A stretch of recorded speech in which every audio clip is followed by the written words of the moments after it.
Good morning, everybody. Welcome to this 11th Florence conference from data spaces to data governance. There should be more people, but they probably will appear at some point. So thanks for being here on time, and we'll make a brief introduction here around the table. Next to me is Pierluigi Parcu. He's the director of the Florence School of Regulation, Communications and Media area. Then next is Juan Montero. He's the director of the transport area. And Leonardo Meus, I don't know, we may not say that you are the director, but you will be the director of the energy area. So we usually do this conference together as the Florence School of Regulation. That's one of the events that we do jointly. Otherwise, we work quite separately as the different areas.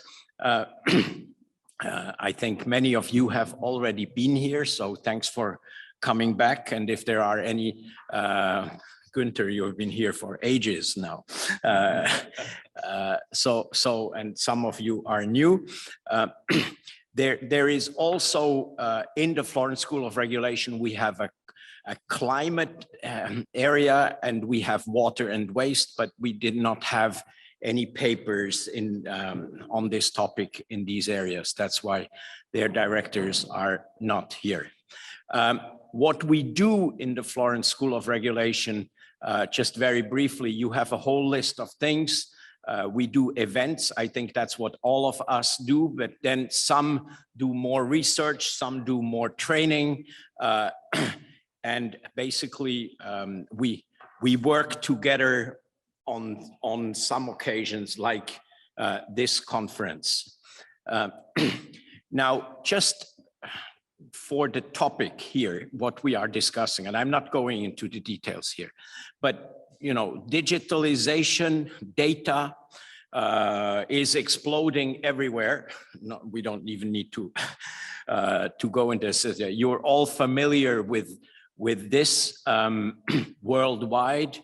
More data, ever more data produced at ever lower cost, at ever faster speed, or ever more data transmitted, ever more data stored, ever more data analyzed. So I think that's the factual background behind it.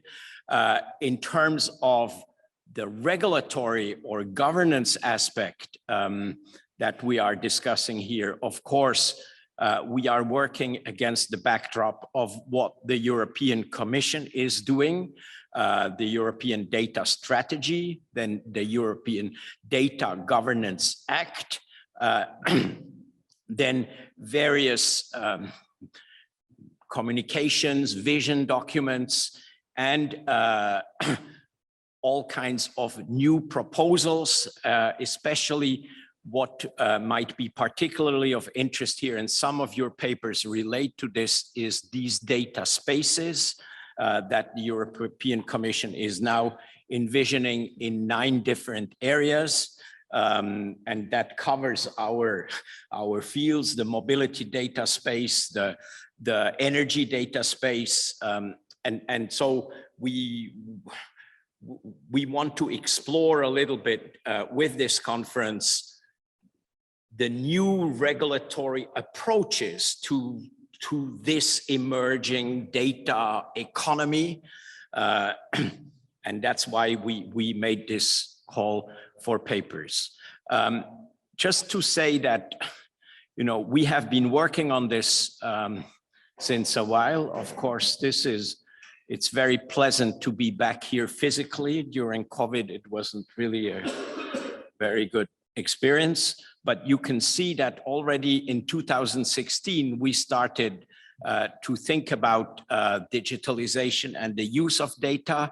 Then the 6th conference in 17 was more focused on this, which something that was quite a hype at that time, the smart cities. and the regulatory challenges for smart cities, something we continue to work on. Then the online platforms, regulation of the online platforms, and in 2019, digital platform as the new network industries, which was the hypothesis that Juan and I had put forward in another book. Could these digital platforms be considered as a new form of network industries or infrastructures? And could we learn something from regulating the traditional network industries to regulate these new network industries? And on the right, you just have our latest publication, which is more a compilation of digitalization in the different infrastructure sectors, what is happening there, and what regulatory approaches are being promoted. So this is the backdrop of our conference. We have a program, and Juan at the end will introduce it a little bit more, but we have very interesting papers, very good papers on different aspects of this, and we look forward to a great discussion with all of you. And with that, I give the floor to Leonardo, and maybe you want to say a few things about the Florence School of Regulation also as a whole, maybe. Well, I maybe on another occasion, but I prefer maybe here to be as the energy expert, just to tell you all that I'm very interested to listen to your papers the next day and a half. And maybe I'll just share with you what's going on in energy. So we have this whole discussion on smart meters going on. And the interoperability related to that is a hot topic. Currently, the European Commission is drafting interoperability acts. And what is interesting is that that is being done in a bubble of smart meter energy experts. And I had the pleasure of working with one of the researchers here to see, what can we learn on interoperability from other sectors? And then it turns out that if we compare energy with other sectors, in energy, it was mainly a technical discussion on how devices can communicate, which protocols, which data formats, while we saw in other sectors like public administration and healthcare, that in terms of governance, they had already put in place some interesting elements that we had not yet thought about in energy. In energy, they're thinking of a competent authority to set up a new authority, but nobody knows what that authority will do and what kind of governance structure it will have. So that's my interest here. And just to confirm what Matthias said, I think we can learn a lot on this topic by looking across sectors. That's why I'm happy to be here. That's it.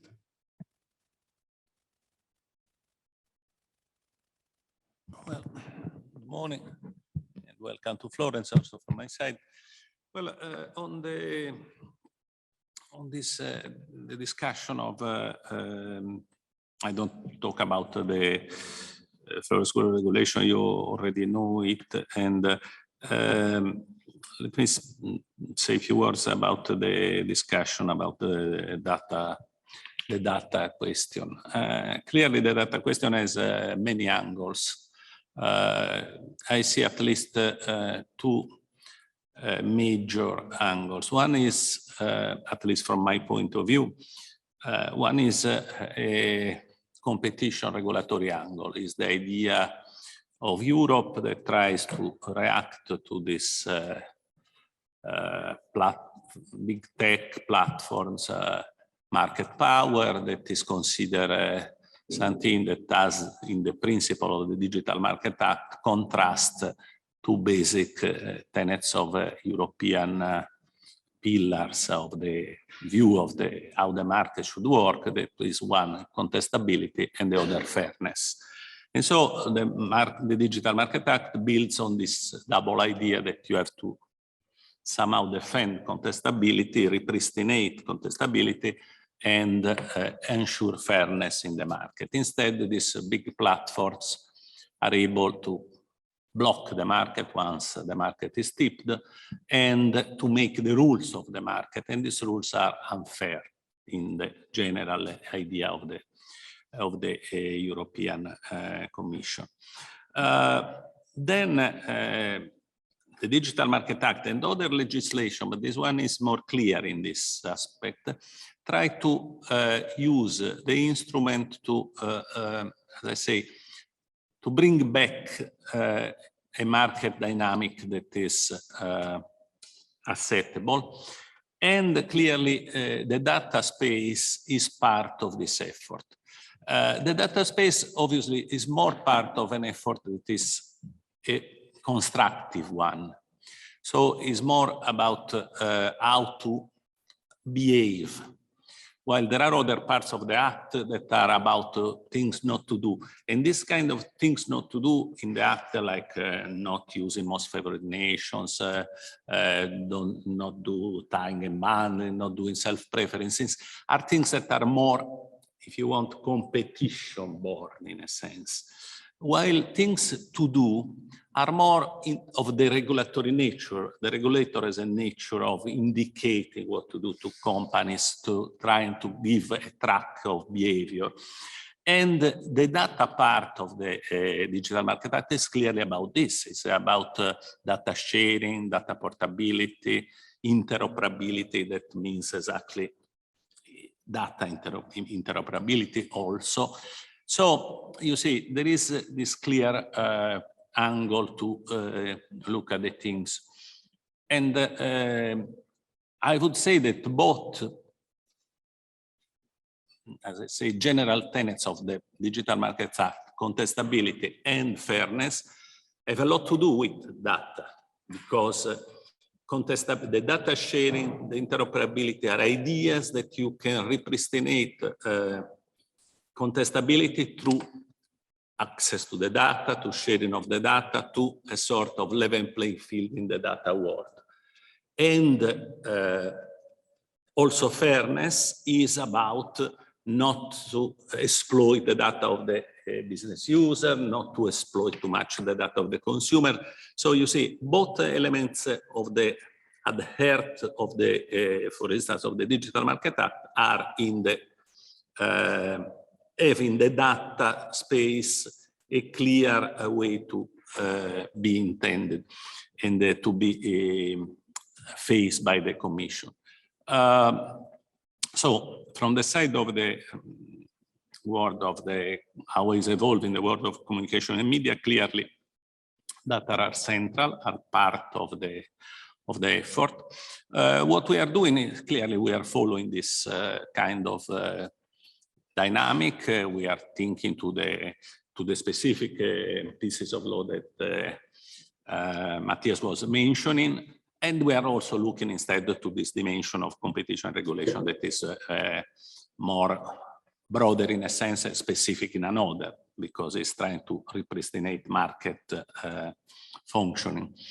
More specifically, what we do, for instance, we have next month a new workshop with Venezia, for instance, on data. But on data in what sense? In the sense that we go to Bonn with our team to discuss with them how, for instance, a regulatory authority should use this data, should be able to understand and enter in this dynamic of using the data to do regulation, using the data to understand the business dynamics. So this is really one of the key points in which authorities don't have to remain behind, because if you don't understand how data count in the present economy, you are unable to really be in the game and control the game in any form. So this is more or less my opening things. Thanks. Thanks. Juan? So, can see behind me some of the questions that we pose to you. I mean, we have 2 days of discussions. I will not go through them. You can read them yourself. But you can see it's a lot about data sharing and how to build new structures to enable data sharing and alternative modes of managing data. Building on what Pierluigi was saying, I mean, in this data strategy by the Commission, by the EU authorities, we have this first element of the DMA, which is to control gatekeepers. But in parallel, we can identify the Data Governance Act. an alternative, a more constructive approach to create a European model of managing data, which is not the centralization of data in the big Silicon Valley companies, but to do it more in a collaborative way through the sharing of data horizontally in each industry by different players.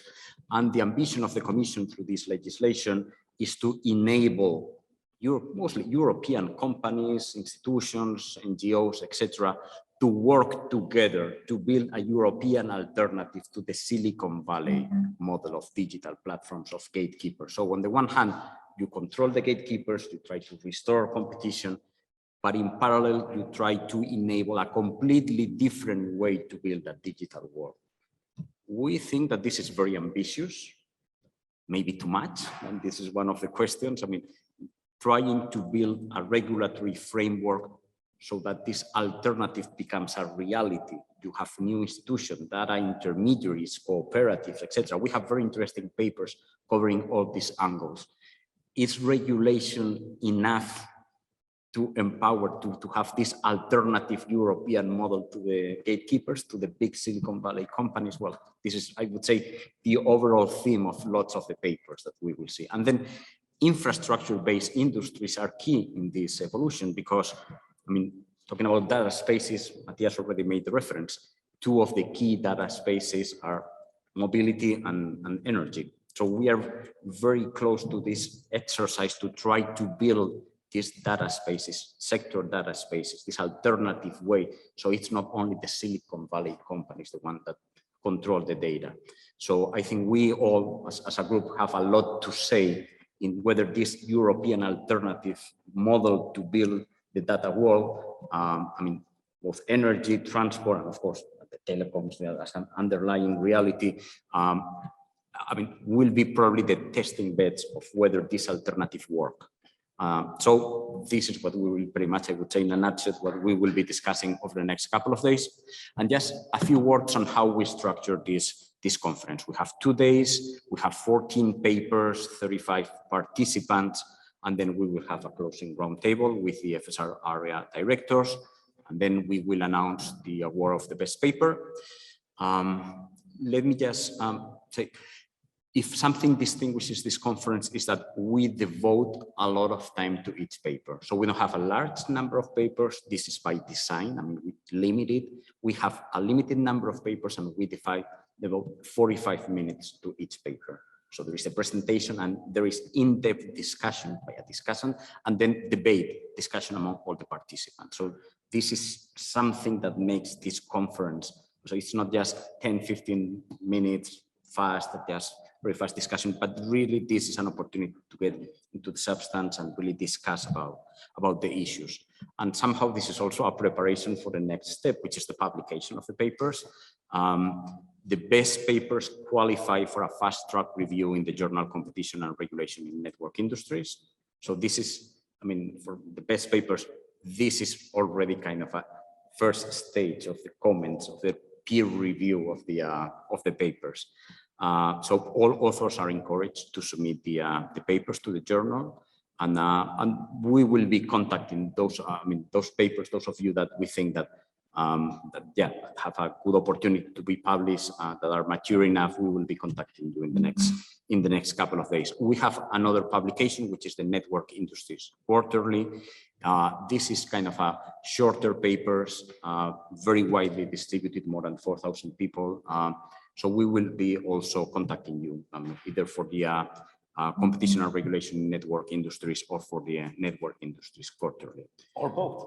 Or both, or both. So, okay, so yeah, I say that we want to devote a lot of time to the paper. So I will stop here, this introductory session, and we will move now to the papers.